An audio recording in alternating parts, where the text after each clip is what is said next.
रोशनी चाँद से होती है सितारों से नहीं। रोशनी चाँद से होती है सितारों से नहीं। मोहब्बत एक से होती है हज़ारों से नहीं, हज़ारों से नहीं।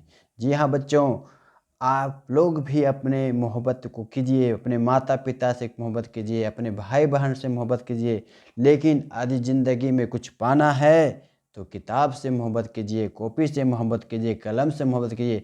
यदि आप इनसे मोहब्बत करते हैं तो आपको ज़िंदगी में एक नए मुकाम हासिल होंगे और ज़िंदगी में अपने समाज में अपने नाम रोशन कीजिएगा।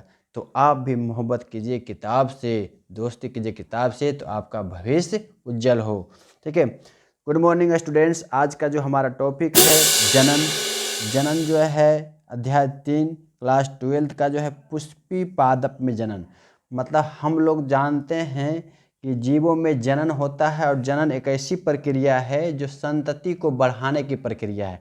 लेकिन जनन का जो है मैंने सेपरेट वीडियो आप लोग को अपलोड कर चुका हूं।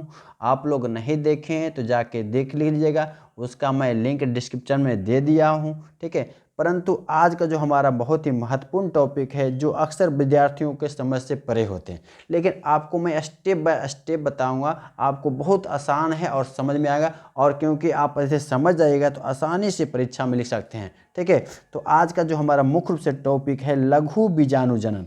आखिर लघु बीजाणु जनन क्या है, यह पुष्पीय पादप में इसका क्या रोल है, किस तरह से पादपों में जनन क्रिया होती है। ठीक है। और एक पुष्प से फल कैसे लगते हैं और उन फलों में फिर बीज किस तरह से हो जाते हैं। तो इन्हीं टॉपिक को लेके आज हम डिस्कस करने वाले हैं। ठीक है। यह जो है बहुत ही महत्वपूर्ण टॉपिक है क्लास 12 के पुष्पी पादप में जनन, जो कि अध्याय 3 में दिया गया है। ठीक है। तो इसी टॉपिक पर हम आज बात करने जा रहे हैं। ठीक है। यदि आप लोग नए हैं तो हमारे चैनल जो है BK बायोटिच को सब्सक्राइब कर लीजिएगा। यदि नहीं सब्सक्राइब किए हैं तो अभी तुरंत कर लीजिए और बेल आइकन पर दबा लीजिए, ताकि हमारा कोई भी वीडियो आप लोग को उपलब्ध हो, आप लोग को सबसे पहले मिल जाए। ठीक है। तो आइए बिना समय गंवाए अब शुरू करते हैं कि लघु बीजाणु जनन क्या है। लघु बीजाणु जनन क्या है? लघु बीजाणु जनन एक बहुत ही जटिल टॉपिक है। आप लोग को यदि किताब में NCERT में पढ़ते हो बहुत मुश्किल होगा, समझ में नहीं होगा, लेकिन मैं उसको बहुत ही आसान तरीके से आप लोग को उपलब्ध करा रहा हूँ। लेकिन लघु बीजाणु जनन को समझने के पहले आपको इसके कुछ पीछे की चीज़ को समझना होगा, खासकर पुष्पीय पादपों में समझना होगा कि वह कौन से पार्ट हैं। ठीक है। जैसे सभी जीवों में जनन होता है, आप भी जानते हैं कोई भी ऐसा जीव नहीं है जो जनन नहीं करता, और जनन जो है संतति बढ़ाने की एक विधि है। पृथ्वी पर जितने भी जीव है सभी में जनन होता है, और जनन जो है संतति को बढ़ाने की विधि है। पौधे का जो वास्तविक जनन भाग होते हैं, अब देखिए मनुष्य जीव जंतु तो जनन करते हैं, लेकिन क्या आप जानते हैं कि पौधे भी जनन करते हैं? हाँ, पौधे भी जनन करते हैं, लेकिन आप जानते हैं कि पौधे का जनन भाग कौन सा है? तो पौधे का जो वास्तविक जनन भाग होते हैं उसका पुष्प होता है। पौधे का वास्तविक जनन भाग कौन सा होता है? यदि कभी ऑब्जेक्टिव में पूछ दिया जाए कि पौधे का जनन भाग कौन सा होते हैं, तो क्या बोलेंगे? पुष्प बोलेंगे, क्योंकि पौधे में जो 5 भाग होते हैं, जड़, तना, फूल, पत्ती और फल, इनमें से पुष्प ही वास्तविक जनन भाग होते हैं। एक साधारण पुष्प के 4 भाग होते हैं। ठीक है। जिसमें आता है बाह्य दलपुंज, दलपुंज, पुमंग, जयांग।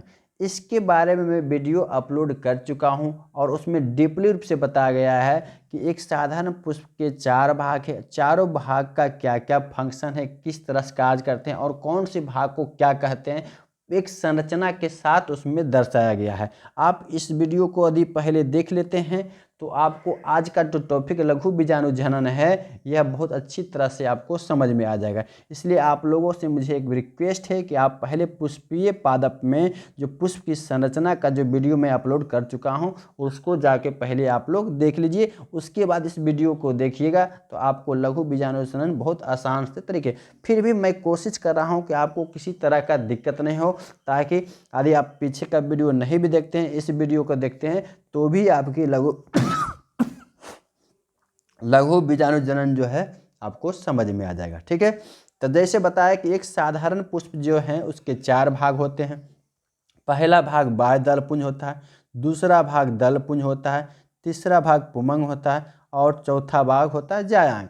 तो बाह्य दलपुंज और दलपुंज जो पुष्प का सहायक अंग होते हैं, जो पत्ती होते हैं कुछ रंगीन होते हैं, ठीक है। लेकिन हमको पढ़ना मुख्य रूप से है आज के टॉपिक में पुमंग। पुमंग जो होते हैं यह पुष्प का नर भाग होते हैं, क्योंकि नर और मादा दो जीव होंगे तभी नए जीव का निर्माण होगा। तो पौधे का जो वास्तविक भाग होते हैं पुष्प हैं, और पुष्प में ही क्या होते हैं पुमंग, और पुमंग जो होता है वह नर जनन भाग होते हैं, ठीक है। और पुष्प में जो मादा जनन भाग होते हैं वह जयांग कहलाता है। पुष्प का जो मादा जनन भाग होते हैं जयांग कहेंगे। अब जयांग के बारे में डिटेल से हमको जानना है किसमें, जब आगे पढ़ेंगे लघु बीजाणु के। अभी आए हम पढ़ रहे हैं लघु बीजाणु जनन, ठीक है। तो इसमें लघु बीजाणु के भीतर परागकण बनाएंगे। परागकण कैसे बनते हैं, वही परागकण नरयुग्मक कहलाते हैं। लेकिन जब गुरु बीजाणु पढ़ेंगे तो उसमें हम जयांग की संरचना के बारे में पढ़ेंगे, ठीक है। तो आज हम जो पढ़ रहे हैं लघु बीजाणु जनन, तो मुख्य रूप से क्या है, यह पुष्प का नर भाग है। इसी के बारे में हम डिस्कस पहले करते हैं, उसके बाद धीरे धीरे आपको समझ में आएगा लघु बीजाणु जनन क्या है, ठीक है। देखिए, पुष्प का जो पुमंग है यह पुष्प का नर जनन भाग है जो लैंगिक जनन में सहायक होता है। अब पुष्प का जो नर भाग है पुमंग, वह लैंगिक जनन भाग, और इसकी इकाई को पुंकेसर कहते हैं। पुमंग की इकाई को क्या कहा गया है, पुंकेसर कहा गया है, ठीक है। पुमंग की इकाई को पुंकेसर कहते हैं, अंग्रेजी में स्टामेन कहते हैं, ठीक है। अब पुंकेसर के दो भागों में मिलकर बना होता है, ठीक है। एक भाग कहलाता है परागकोश, एक भाग कहलाता है परागकोश, दूसरा भाग कहलाता है पुतंतु, ठीक है। जैसे यहाँ पे डायग्राम है, ठीक है, इस तरह से डायग्राम होते हैं। जैसे मान लिया, अब समझ में आ रहा है, इस तरह से पुमंग होते हैं। क्योंकि आपको बता दिया कि पहले कि अधिक पुष्पीय संरचना ला देख लीजिए तो आपको पुमंग समझ में आ जाएगा। तो इस तरह के डायरेक्ट ऊपर ला जो तंतु होते हैं इसको बोलते हैं परागकोश, इसको बोला जाता है परागकोश। नीचे धागे नुमा रचना होता है, इसको पुतंतु या तंतु कहते हैं, ठीक है। तो ये हो गया परागकोश। जैसे यहाँ भी डायग्राम देख रहे हैं, ऊपर वाला परागकोश, नीचे पुतंतु। अब परागकोश क्या होता है, पुंकेसर का ऊपरी पतली संरचना परागकोश कहलाता है। पुंकेसर का ऊपरी पतली संरचना परागकोश कहलाता है, जबकि पुतंतु पुंकेसर का पतला धागे जैसी रचना जो है, यह जो पतली धागे जैसी रचना है क्या हो गया, पुतंतु हो गया, ठीक है। अब देखिए परागकोश क्या होते हैं।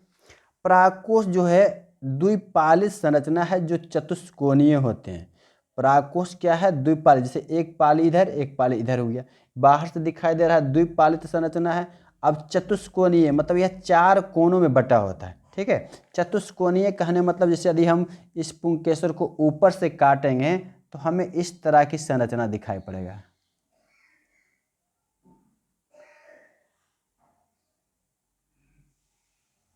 ठीक है। तो इस तरह की संरचना दिखाई पड़ा है। तो चतुष्कोणीय हुआ, एक कोण, दो कोण, तीन कोण, चार कोण। तो पुंकेसर परागकोश क्या हो गया, चतुष्कोणीय संरचना। जब इसे ऊपर से हम इसको काटे, इस तरह की जो पुंकेसर था इसको हम यहाँ से कट किए, ठीक है। जैसे यहाँ पे डायग्राम आप देख रहे होंगे किस तरह से कट किए, तो चतुष्कोणीय संरचना यहाँ पे आपको दिखाई दे रहा है, दिखा रहे हैं। तो परागकोश क्या है, द्विपालित संरचना है जो चतुष्कोणीय संरचना होती है, मतलब चार कोनों की संरचना जिसके चारों कोनों पर लघु बीजाणुधानी होता है। अब देखिए यहाँ पे ये डायग्राम देखिए थोड़ा सा। अब ये चार चतुष्कोणीय संरचना हुआ, इस चारों जो किनारे किनारे है यही क्या हुआ, इसकी लघु बीजाणुधानी होगी जो प्रत्येक दो पाली में होती है। अब देखो इधर वाला एक पाली, इधर वाला पाली, दो पाली में हुआ, ठीक है। जो प्रत्येक दो पाली में होती है, प्रत्येक परागकोश में कुल चार कोष्ठक होते हैं। यही चार कोष्ठक, जैसे यहाँ पे चार कक्ष बने, एक कक्ष, दो कक्ष, तीन कक्ष, तो प्रत्येक परागकोश में द्विपालित संरचना है जो चार कोष्ठक में बटे होते हैं, ठीक है। प्रत्येक परागकोश में कुल चार कोष्ठक होते हैं और प्रत्येक कोष्ठ की लघु बीजाणुधानी, प्रत्येक कोष्ठ को क्या कहते हैं, लघु बीजाणुधानी। मतलब ये जो कोष्ठ हो गया इस कोष्ठ को क्या बोलेंगे, लघु बीजाणुधानी। बीजाणुधानी मतलब बीजाणुधानी क्या हो गया, बाहरी आवरण हो गया। तो ये भी क्या होगा, बीजाणुधानी, ये भी बीजाणुधानी। मतलब प्रत्येक कोष्ठ, एक कोष्ठ हो गया, दो कोष्ठ हो गया, ये तीन कोष्ठ, प्रत्येक कोष्ठ क्या कहलाएगा, लघु बीजाणुधानी कहलाएगा, ठीक है। एक परागकोश में चार लघु बीजाणु थे, स्पष्ट रूप से लिख भी दिए हैं कि एक परागकोश में चार लघु बीजाणु हैं। चार जो आपको डायग्राम में दिख रहा है, एक, दो, तीन, चार। तो एक परागकोश में कितने लघु बीजाणुधानी होते हैं, तो चार लघु बीजाणुधानी होते हैं। जब लघु बीजाणुधानी परिपक्व होती है तो यह परागपुट कहलाता है।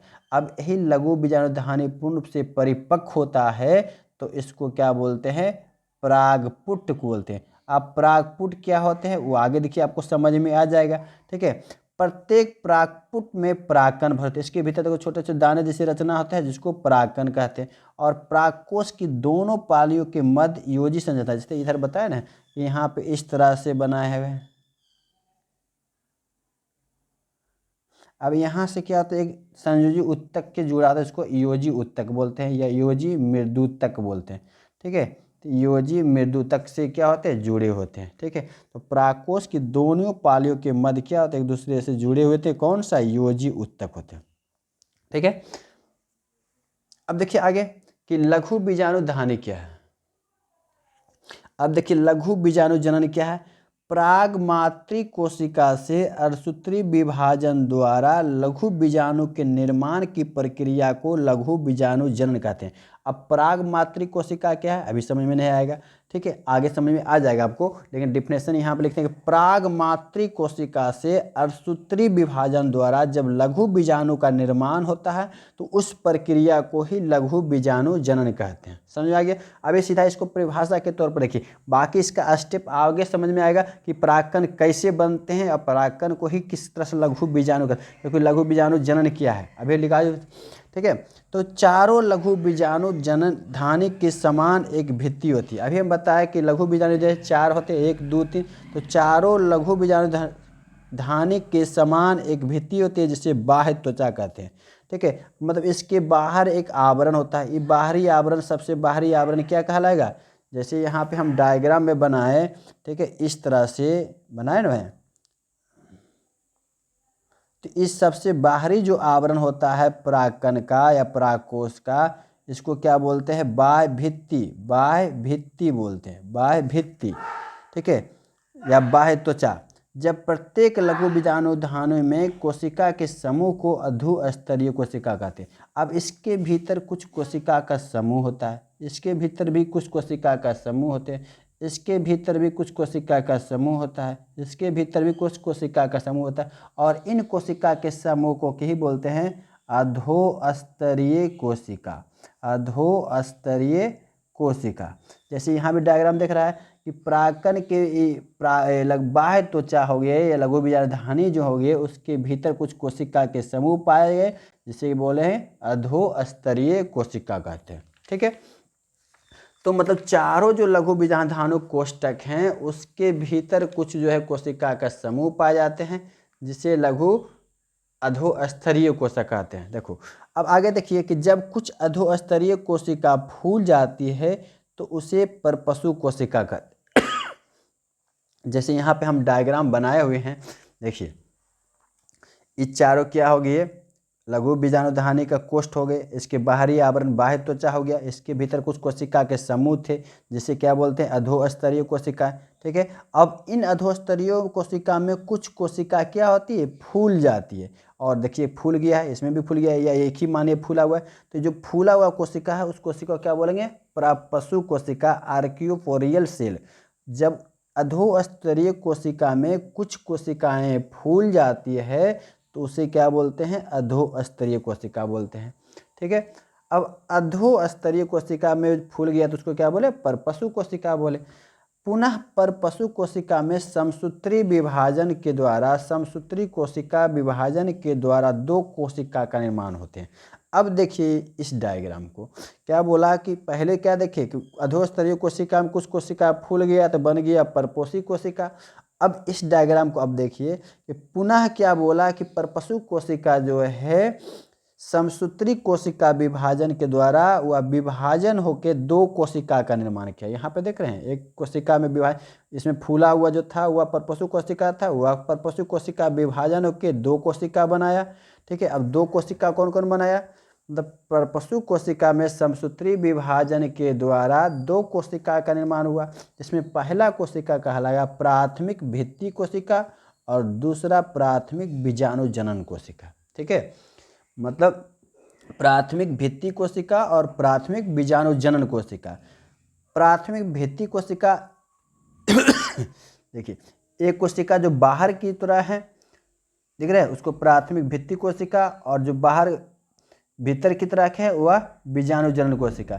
जो बाहर की तरफ किनारे पड़ रहे हैं दिखाई पड़ रहे उसको प्राथमिक भित्ति कोशिका, और जो अंदर की तरफ है उसको प्राथमिक बीजाणुजनन कोशिका कहते हैं। ठीक है, अब देखिए प्राथमिक बीजाणुजनन जो कोशिका हैं, प्राथमिक भित्ति कोशिका लगातार विभाजन करते जाएगी। अब भित्ति कोशिका बाहर वाला है ना, अंदर का बीजाणुजनन कोशिका है, तो प्राथमिक भित्ति कोशिका लगातार विभाजन करते जाएगी और कई स्तरों का निर्माण करते हैं। ठीक है, बाहरी स्तर क्या है, बाह्य त्वचा है, लेकिन जो प्राथमिक भित्ति कोशिका है यह विभाजन करते जाएगी। जैसे मान लें इसमें से हम एक डायग्राम बना ली प्राथमिक भित्ति कोशिका। ठीक है, अब इसके भीतर क्या है, प्राथमिक भित्ति कोशिका है, उसके भीतर क्या है, बीजाणुजनन कोशिका है। ठीक है, तो ये जो भित्ति कोशिका है, भित्तीय कोशिका है, यह विभाजन करते जाएगी, विभाजन करते जाएगी और 4 प्रकार के भित्ति का निर्माण किया। इसके बाहर 4 प्रकार के इस तरह से भित्ति का निर्माण किया। ठीक है, अब प्राथमिक भित्ति कोशिका लगातार विभाजन करते जाएगी और कई स्तर का निर्माण करती है ना। अब कौन कौन स्तर बना, लघु बीजाणु की संरचना में 4 स्तर का बना होता है। अब देखो पूरे हो गए लघु बीजाणु, उसकी संरचना में 4 स्तर हो गया। पहला बाह्य त्वचा, दूसरा अंतःस्थीयम, और तीसरा मध्य परतें, और चौथा टेपिटम। मतलब प्राथमिक भित्ति कोशिका विभाजन करते गया और इसके बाहर 4 परत का निर्माण किया। जो बाहरी परत कहलाएगा बाह्य त्वचा, उसके भीतर जो है अंतःस्थीयम हो गया, फिर उसके भीतर टेपिटम हो गया, फिर उसके भीतर हो गया मध्य परतें, और सबसे जो अंदर की परत होता है वह टेपिटम होते हैं। समझ रहा है ना, यहाँ पे डायग्राम आप देख सकते हैं, स्पष्ट आपको समझ में आ रहा है कि जो प्राथमिक भित्ति कोशिका विभाजित करते जाइए और विभक्ति करके 4 स्तर का निर्माण करें, तो सबसे बाहरी स्तर क्या कहलाएगा, बाह्य त्वचा, उसके भीतर का स्तर जो इस तरह से डायग्राम बना है अंतःस्थीयम, फिर उसके भीतर की जो लाल वाला परत दिख रहा है इसको मध्य स्तर बोलेंगे, उसके भीतर जो परत है उसको टेपिटम कहते हैं। तो इस तरह से जो प्राथमिक भित्ति कोशिका था वह विभाजन के दौरान 4 स्तर का निर्माण किया। 4 स्तर कौन से हैं, बाह्य त्वचा, अंतःस्थीयम, मध्य परतें, ठीक है, और टेपिटम। इस तरह से 4 कोशिका। अब देखिए परपशु कोशिका कैसे बनते हैं। अब परपशु कोशिका समसूत्री कोशिका विभाजन के द्वारा, परपशु कोशिका समसूत्री विभाजन के द्वारा 2 कोशिका का निर्माण हुआ, जिसमें एक प्राथमिक भित्ति कोशिका परिधि की ओर, परिधि मतलब जैसे किनारे में बताए परिधि की ओर होता है, तथा दूसरा जो प्राथमिक भित्ति कोशिका हुआ वह केंद्र की ओर मतलब अंदर की ओर विन्यासित होते हैं। अब इन 4 प्रकार का जो भित्ति कोशिका बना, उन चारों कोशिका का क्या क्या काम है उसके बारे में देखना है। जैसे बताया बाह्य त्वचा सबसे बाहरी होता है, यह कोशिका को सुरक्षा प्रदान करता है, यह कोशिका को सुरक्षा प्रदान करता है। दूसरा जो अंतःस्थीयम कोशिका है, यह कोशिका प्राकोष के स्फुटन में मदद करता है, मतलब प्राकोष उसके भीतर जब टूटते हैं ताकि उसके भीतर प्राकन हो तो उसमें यह मदद करता है। तीसरा जो परत है मध्य परतें, यह लघु बीजाणुओं के पोषण में मदद करता है, जो उसके भीतर जो है टेपिटम के भीतर जो लघु बीजाणु बन रहे हैं उसके पोषण देने का काम करता है। और सबसे महत्वपूर्ण जो फंक्शन है टेपिटम का, इससे ऑब्जेक्टिव क्वेश्चन भी बनते हैं, अक्सर एग्जाम में पूछे जाते हैं, बोर्ड एग्जाम में भी कई बार पूछे गए हैं, और यहाँ तक कि इससे नेट से भी कई क्वेश्चन आ चुके हैं इस फोटो। अब देखिए टेपिटम क्या है, यह प्राकोष स्फुटन के पहले कैलोज नामक एंजाइम बनाता है। मतलब जब प्राकन फूट रहे हैं बाहर परिपक्व होकर निकल रहा है उसके पहले एक एंजाइम बनाता है, उस एंजाइम का नाम है कैलोज एंजाइम, यह कैलेज एंजाइम बनाता है। ठीक है, अब यह कैलेज एंजाइम कैलेज भित्ति को तोड़ता है, मतलब प्राकन के जो बाहरी भित्ति हैं कैलेज भित्ति को तोड़ता है और प्राकन बाहर आ जाता है। ठीक है, और यह पोषण भी प्रदान करता है, मतलब प्राकन को यह पोषण भी देता है, कैलेज भित्ति को तोड़ता है। ठीक है, अब थोड़ा सा ये डायग्राम समझ लीजिए। जैसे यहाँ पे हम बनाए हुए हैं पहले ही डायग्राम, ये प्राकन 2 था, यहाँ पे बना था 2 डायग्राम देख रहे हैं, 2 प्राकन, दोनों के भी इस तरह से जुड़े होते हैं। अब इन दोनों का दीवार इसको तोड़ते हैं, इसको बोलते हैं प्लाज्मोडेस्मेटा। अब लघु बीजाणु धानी क्या थे, इसको तोड़ के बनाया एक कैलोज आवरण बनाया, कैलोज आवरण भी टूटेगा, ये टूट जाएगा तो ये जो बाहर अंदर प्राकन है या प्राकन क्या होंगे, बाहर आ जाएंगे। ठीक है, आगे देखिए प्राथमिक बीजाणुजनक कोशिका में विभाजन के फलस्वरूप बीजाणु उत्तक का निर्माण होता है। अब भित्ति कोशिका 4 प्रकार के परत बनाया था जिसके बारे में हम चारों देखे थे, लेकिन जो भीतरी का जो बीजाणुजनन कोशिका था, ठीक है, बीजाणु जनन कोशिका है। यह कोशिका क्या करता है, विभाजन होकर एक उत्तक बनाता है। कई बीजाणुजन कोशिका अधिक पोषण ग्रहण कर अपने आकार में फूल जाती है और इन्हीं फूली हुई कोशिका को लघु बीजाणु मातृ कोशिका कहते हैं।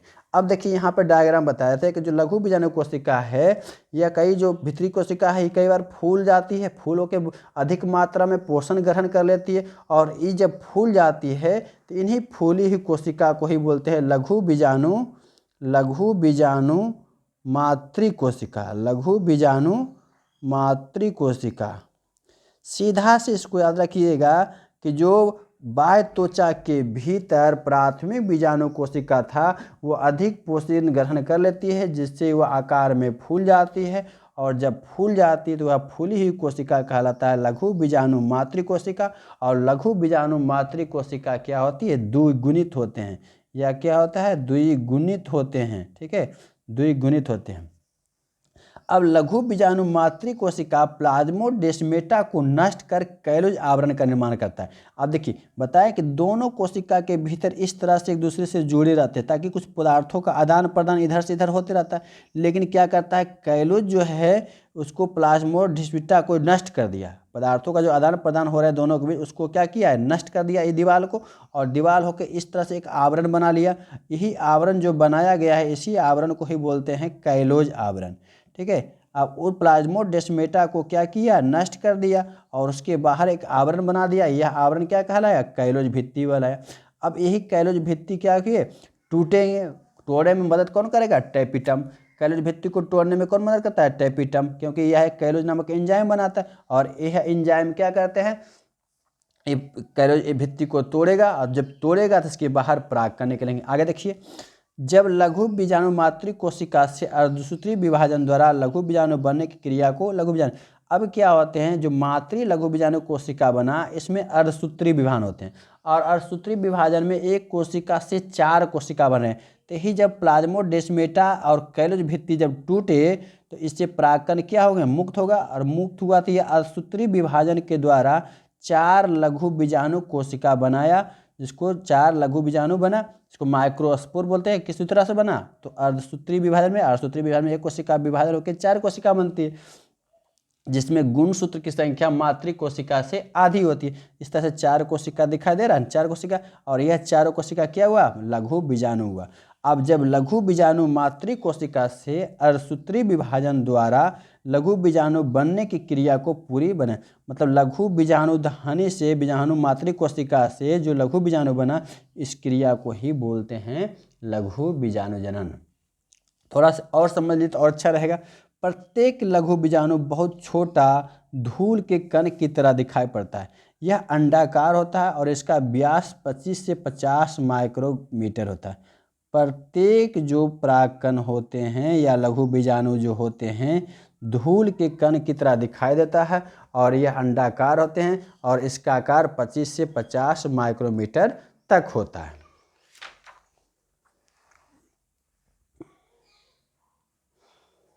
जब लघु बीजाणु के चारों ओर भित्ति बन जाती है तो इसे परागकण कहते हैं।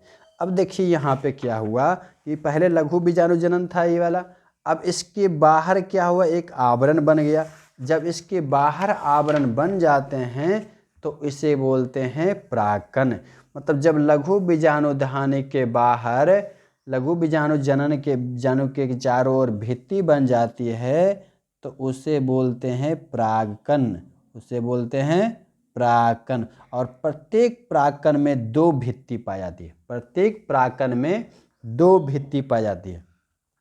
प्रत्येक परागकण में, जैसे एक परागकण यहाँ देख रहे हैं, इसके बाहर 2 भित्ति है, ये हो गया केंद्रक हो गया, ये रिक्तिका बताया। परागकण के भीतर जब खाली स्थान होता है तो उसके भीतर रिक्तिका। अब इसमें समसूत्री विभाजन हो गया, समसूत्री विभाजन होकर इसमें क्या बन गया, एक कायिक केंद्रक बन गया, एक जनिक केंद्रक बन गया।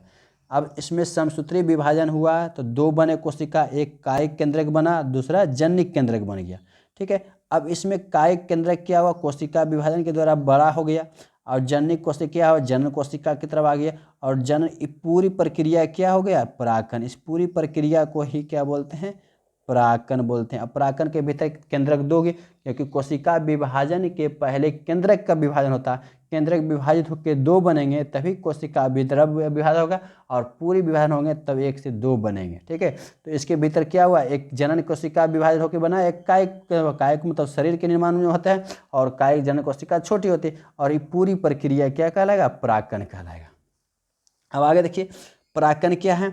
अब परागकण ये क्या है, जनन कोशिका है, इसके बाहर एक जर्म पोल बन गया है, इसके भीतर एक आवरण बन गए, भीतरी आवरण और बाह्य आवरण बन गए, और यह क्या हुआ, केंद्रक हो गया। ठीक है, ये वैक्यूल जो बड़ी राजधानी हो गया।